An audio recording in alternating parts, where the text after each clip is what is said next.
firstly, this pandemic, do you see signs uh, of the day of judgment? Do you see things foretold in the hadith of the signs of the hour through this pandemic? Do you see any of that? Well, I definitely see that shift. I mean, aside from the selfishness and I just want, like, looking at what happens before the Qiyamah, where there's chaos, where, the systems of the world may collapse to an extent. I always thought, how would that be? Like, it seems impossible. Like, if you go back 2 or 3 years ago, looking at the Ahad speak of what takes place before Isa descends, it's a chaotic time, subhanAllah, where, it seems that government, from the Ahadith, the governments aren't functioning as they should, at least as they are functioning today, back a year ago, 2 years ago. But now looking at the global pandemic and what's taking place in Italy, in Spain, and other countries across the world where the economies are at the brink of collapse and failure, subhanAllah, people don't have time for anything else. In the past, when things were good and you didn't have this pandemic at bay, countries were interfering in, others, you can say, business.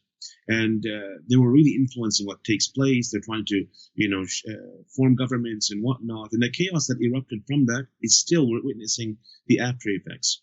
But then in the hadith, it speaks of a time as though people are so busied by themselves. So let's say when the hadith speaks of the Mahdi coming out, it seems that no one really deals with the Mahdi. He just comes out, and then people give him bay'ah and whatnot. SubhanAllah. You think, what would keep people busy to an extent where they wouldn't even bother with this? I mean, to think of what we're going through right now, it gives you like an insight as to, that very issue that, okay, maybe something like this would take place to kind of, keep people busy. Maybe the economy collapses. Wallahu ta'ala a'lam what exactly takes place. But, this is still, we're talking in the future, towards the end of time, when these events come to pass.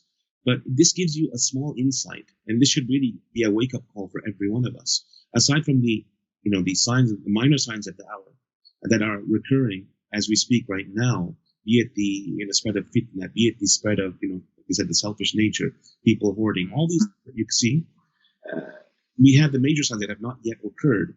And when they do occur, they'll occur in quick succession, subhanAllah. And the time before it would be a time of oppression and wrongdoing, subhanAllah, where people would oppress each other. People taking what others need, selling it, price gouging. These are all oppressions or forms of oppression. So to me, it's a wake-up call every single time that I see this. And it just makes me, more fearful and aware of Allah subhanahu wa ta'ala, as it should for every one of us, to do best to come closer to Allah subhanahu wa ta'ala in light of what we see. Do I feel that the New York police are providing enough protection, or do I have to have protection of my own? I look for protection from Allah.